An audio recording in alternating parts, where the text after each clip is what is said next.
찬송가 521장입니다.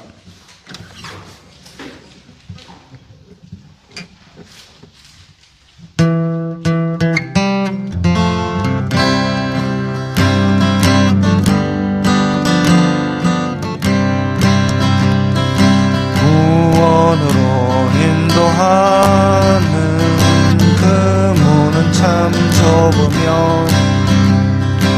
생명으로 인도하는 그 길은 참 험하니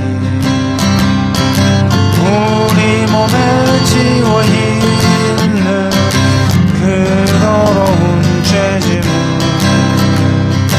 하나 없이 벗어놓고 힘써서 들어갑시다. 구원으로 인도하는 그 좁은 문 들어가 영생으로 인도하는 그 생명길 갑시다. 이 세상에 많은 사람 큰 문으로 들어가 넓은 길로 갈지라도 멸망으로 끝나니 세상 어떤 부귀영화 모두 내어버리고 주의 말씀 순종하여 힘쓰다.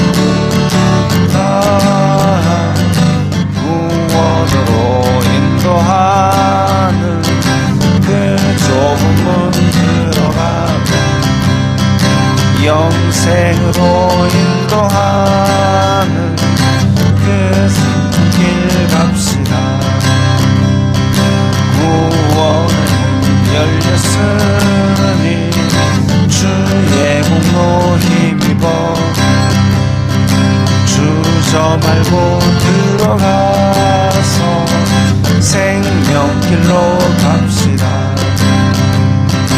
구원의 문 닫힌 후에 들어가고 싶구나.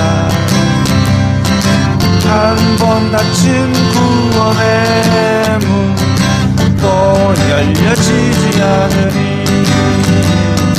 구원으로 인도하는 그 좁은 문 들어가 영생으로 인도하는 그 생명길 갑시다.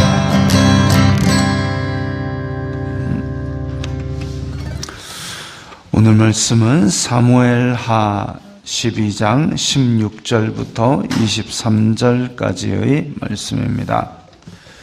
구약 성경 481면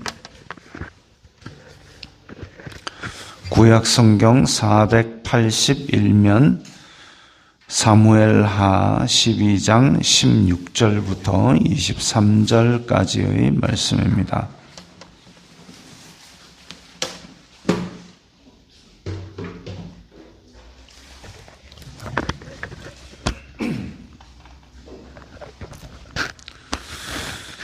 사무엘하 12장 16절부터 23절까지의 말씀 함께 읽겠습니다.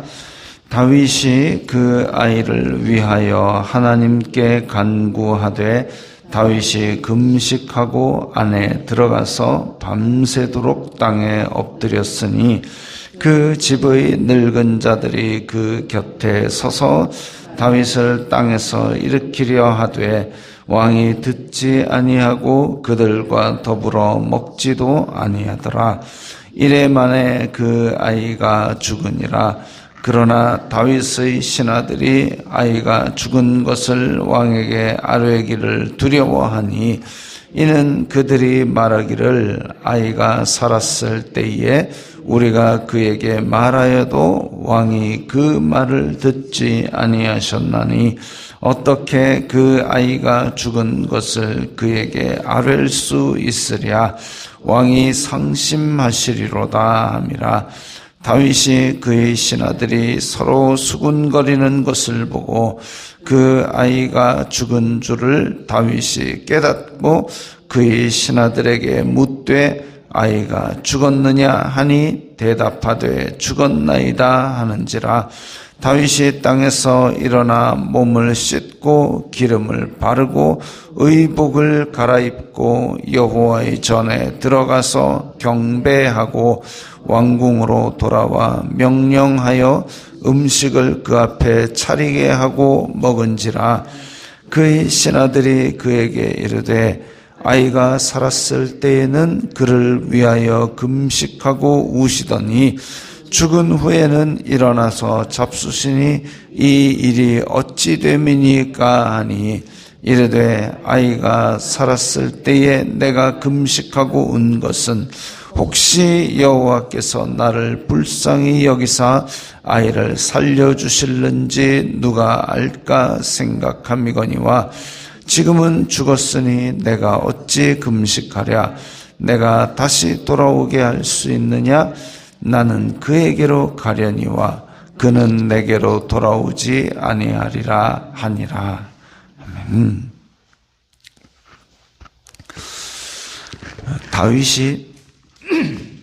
다윗이 밧세바를 데리고 오면서 원래 그 남편 되었던 우리아를 전쟁터에 내밀어서 죽게 만들었습니다. 남편을 죽게 만들고 그 아내를 취하는 이것이 여호와의 보시기에 심히 악한 일이었고, 근데 그로 말미암아 태어난 아들이 지금 아프게 되었죠. 아프게 된 것을 보고 다윗은 섬뜩했습니다. 하나님께서 보고 계셨구나. 하나님께서 이 아이를 데려가실 판이구나. 양심의 가책을 심하게 느꼈습니다. 왜? 죄도 없는 이 아이가 다윗 자기의 죄 때문에 지금 죽게 생겼으니까.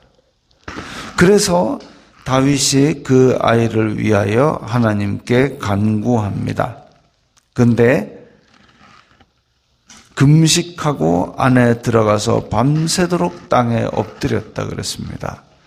지금 이 다윗 시대 고대 사회에서 엎드린다라는 의미는 종이다라는 의미입니다. 그러니까 평민 아니면 귀족, 왕은 엎드릴 일이 없습니다. 엎드린다는 게 실제로 이 동네의 엎드림은 아예 일자로 쭉 엎드리는 겁니다. 바닥에 아예 발부터 손까지 다 일자로 쭉 엎드리는 겁니다. 그야말로 넙죽 낮아진 자세죠. 그런데 왕이 지금 가장 낮은 자세, 종들이 하는 자세로 넙죽 땅에 엎드리니까 신하들은 어쩔 줄을 모르는 겁니다. 왕이 엎드리면 우리 어떻게 해야 되지? 우리도 엎드려야 되나?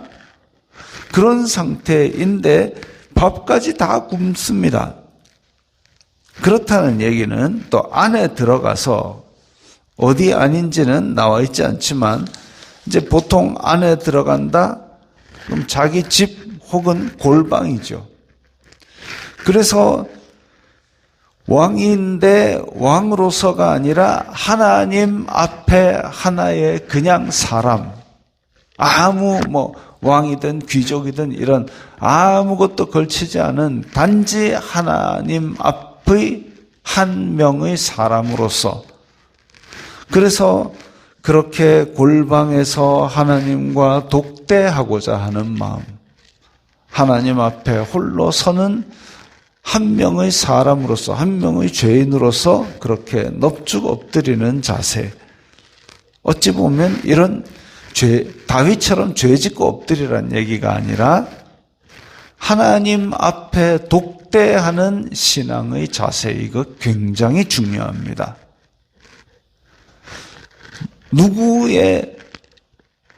누구의 치맛자락 붙들고 하나님 앞에 그냥 대충 나아가는 이런 자세 아니고, 내가 하나님 앞에 독대하기 위해서 아무것도 없고 아무도 없는 그런 곳에서 하나님 앞에 넙죽 엎드리는 자세. 골방의 독대. 이게 신앙인이 가질 수 있는 특권이자 의무이자 어찌 보면 이것이 하나님께서 그 사람을 기뻐하게 하는 그런 행동일 수도 있습니다. 하나님께서 다 은혜를 베풀어 주시고 우리를 지극히 사랑하시는데 그 사랑을 받은 자로서 우리가 할 수 있는 것 중에 하나님을 기쁘시게 하는 게 뭐냐 하면 믿음의 행위입니다. 믿음의 행위인데 히브리서에 나온 대로 하나님이 살아계신 것과 그를 찾는 자들에게 상 주시는 이심을 믿는 것. 그 믿는 행동 중의 가장 대표적인 것이 골방의 독대입니다. 아무것도 없고 아무 의지할 사람도 없고 오직 하나님께만 바라보고 그 마음으로 엎드리는 것. 전에 내려오는 일화 중에 그런 게 있어요. 알렉산더가 많이 전투를 하고 다니는데 그 가운데 간첩질 하던 여자가 잡혔습니다. 간첩질 하던 여자가 잡혀서 여자가 이제 알렉산더 밑에 있는 장교를 유혹해가지고 군사 비밀을 빼돌려가지고 팔아먹고 간첩질을 했으니까 사형이죠. 근데 이 여자가 알렉산더 앞에 엎드립니다. 살려주세요, 왕이시여. 알렉산더가 너 나한테 왜 살려달라고 하느냐? 알렉산더 앞에 엎드린 그 여자가 하는 얘기가 나를 살릴 수 있는 분은 오직 당신 대왕, 알렉산더 대왕 당신밖에 없기 때문이다. 그때 당시에 왕은 생사여탈권을 쥐고 있었습니다.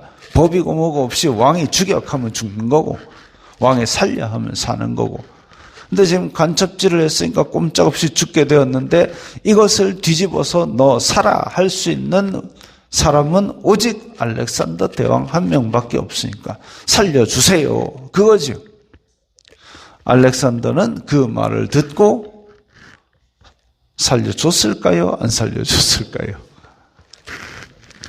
뭐 그 이후의 이야기는 잘 모르겠습니다만은 우리 또한 마찬가지입니다. 하나님 앞에 나아갈 때 이 모든 것을 주관하실 분은 하나님밖에 없습니다. 라고 내 뜻을 주장하는 것이 아니라 오늘 본문 22절에 보면 혹시 여호와께서 나를 불쌍히 여기실까?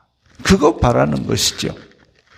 골방의 독대라는 것, 내 뜻을 하나님 앞에 우기고자 함이 아니라 주님의 뜻대로 하기를 원하지만 나의 소원을 혹시 들어주실까 하며 나의 소원을 아뢰는 것입니다. 대표적인 사례가 예수님께서 겟세마네에 가셨을 때 아버지의 뜻을 몰라서 가신 거 아니지 않습니까? 아버지의 뜻은 예수님께서 십자가에 달려서 인류의 모든 죄를 지는 겁니다. 그런데 그것이 너무나도 고통스러운 길이기 때문에 그것 때문에 아버지께 간구하러 갔는데 간구하러 가셔서 한 기도가 뭐냐면 나의 뜻대로 마옵시고 아버지의 뜻대로 되기를 원하나이다. 근데 그 아버지의 뜻이 때로는 내게 고통스러울 수 있습니다. 그래서 다윗은 지금 안에 들어가지고 금식하고 밤새도록 엎드린 거죠. 18절에 보니까 이래 만에 그 아이가 죽었다 그랬습니다. 신하들은 그것을 이야기하기도 두려워합니다. 왜? 안 그래도 지금 슬퍼하며 금식하며 엎드렸는데 아이가 죽었다고 얘기하면 아예 낙심해서 그냥 이 왕이 잘못될까 봐.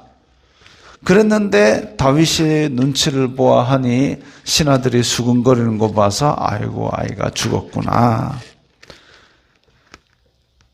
그러고 나서 20절에 보니까 일어나서 몸을 씻고 기름을 바르고 의복을 갈아입고 여호와의 전에 들어가서 경배하고 그 다음에 밥 먹었습니다.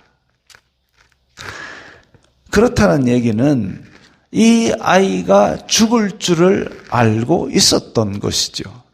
야, 이거 하나님께서 벌을 내리사 이 아이가 죽겠구나. 그래서 금식을 한 것이고, 그래서 기도를 한 것이고 엎드린 것이고, 하나님의 뜻을 알고는 있지만 아비로서 할 수 있는 것이 이것밖에 없기 때문에,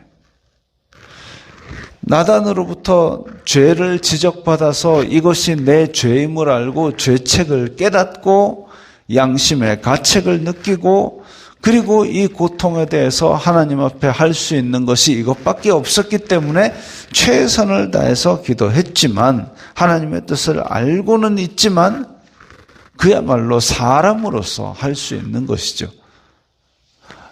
아버지의 뜻을 알고 있지만, 아이고 내 죄 때문에 애 죽게 됐네, 하나님께서 벌 주시는 거니까 애 죽으려면 죽고 나는 밥이나 먹자, 이렇게 하면 하나님께서 기뻐하시지 않았을 겁니다. 생사주권하시는 하나님께 믿음의 기도를 보여준 이 다윗, 그러나 그 죄가 너무나 엄중하여 하나님께서 이 벌을 내리실 수밖에 없었지요. 공의의 하나님은 이때에 다윗에게 아무런 말씀도 않고 침묵하셨습니다.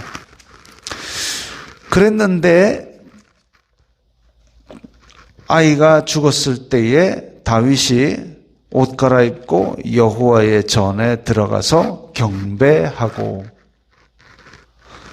그러니까 일이 내 뜻에 비추어서 일이 잘 되건 못 되건 하나님의 뜻이 나타났기 때문에, 하나님의 뜻이 보여졌기 때문에 그것에 대하여 사람이 할 수 있는 반응은 성은이 망극하여이다, 그겁니다. 그것밖에 없습니다. 하나님이 일을 왜 이따위로 했어요? 이건 사람이 해야 될, 믿음을 가진 사람이 할 수 있는 일이 아니죠. 그냥 경배하는 것밖에 없습니다. 주는 의로우시니 주의 하는 일이 다 옳습니다. 그러고 끝나야 됩니다. 하나님께서 그 마음이 슬픈 줄 압니다. 그 마음이 괴로운 줄 압니다. 그러나 그 마음도 알고 이 마음도 알지만 사람이 하나님 앞에서 입술로 다른 말을 하는 것은 옳지 않다 이거죠. 그래서 그 하나님 앞에 가서 경배하는 것, 그랬기 때문에 하나님께서 역시 네가 믿음의 인간이구나라고 인정하신 거죠. 왕궁으로 돌아와 명령하고 먹은지라. 신하들 입장에서 보면 희한하죠. 아까까지만 해도 죽을 것 같이 그러더니 이제는 와서 먹는다. 애가 죽으니까 와서 먹는다. 왕이시여 왜 그렇습니까? 이해할 수가 없는 겁니다. 지금 원로 신하들조차 이해할 수 없는 거지요. 어찌 보면 우리가 하는 믿음의 행동들이 세상 사람들이 보기에는 이해하기 어려운 행동들이 많습니다. 왜 손에까지 봐가면서 그 짓을 하니? 하나님께서 원치 않는 건 안 하는 거야. 그게 우리의 대답이 되어야 되는 거죠. 안 그러면은 세상 사람들과 전혀 차이가 없다면 우리의 생활 속에 있어서도 뭔가가 부족하다는 것을 우리는 기억해야 됩니다. 세상 사람들이 야, 너 왜 그러니? 그랬을 때에 하나님께서 이 일을 기뻐하시기 때문이야. 이럴 수 있는 그런 믿음의 표시가 났으면 좋겠습니다. 혹시 여호와께서 나를 불쌍히 여기사 아이를 살려주실는지 누가 알까? 그래서 나는 기도했다. 그런데 하나님께서 그 뜻을 돌이키시지 않으셨기 때문에 나는 그 기도를 멈추는 거다. 애 죽고 나서도 하나님 살려내세요, 살려내세요 하는 거는 하나님의 뜻과 관계없이 내 욕심 내놔라 이거밖에 안 되는 겁니다. 그건 신앙이 아니죠. 하나님의 뜻이 있을 때에 그 아버지의 뜻대로 되기를 원하는 기도. 그러나 내 마음속에 있는 이 괴로움을 다른 사람이 아니라 아니면 다른 방법이 아니라 하나님께만 토로하는 것. 이것이 믿음입니다. 하나님의 뜻이 결정된 것을 사람으로서 하나님의 영역을 넘어서서 그거 내놓으라고 그렇게 하는 것, 사람이 뒤집는 것, 이것은 질서가 아니죠. 기도의 질서도 아니고 믿음도 아닙니다. 하나님의 뜻이 결정된 것이 나타나면 결과를 겸허히 받아들이고 하나님의 주권을 인정하는 것이 그것이 믿음입니다. 우리는 일상 속을 살면서 하나님의 뜻이 무엇인지를 잘 모르고 몰라서 순종하지 못할 때가 많지만 그렇기 때문에 우리는 항상 기도하는 자세로 하나님께 아뢰어야 되는 것이고 하나님의 뜻을 알기 위해서 우리가 말씀을 계속 듣고 읽고 묵상하는 가운데 그 뜻을 순종하는 마음을 가져야 되는 것입니다. 오늘 다윗이 비록 죄는 저질렀지만 비록 심판으로 인하여 아이는 잃었지만 하나님의 뜻 그 앞에서 겸손히 하나의 인간으로서 다가서는 그 믿음, 그것은 우리가 귀감으로 삼아야 할 것입니다. 기도하겠습니다. 거룩하신 아버지 하나님 감사합니다. 저희들에게 예수 그리스도로 말미암는 믿음을 주시고 말씀을 주시니 감사합니다. 이 믿음으로 말미암아 저희들이 주님 앞에 항상 겸허히 엎드리며 주님의 뜻에 순종하려는 믿음을 갖게 하옵소서. 예수님 이름으로 기도드리옵나이다. 아멘.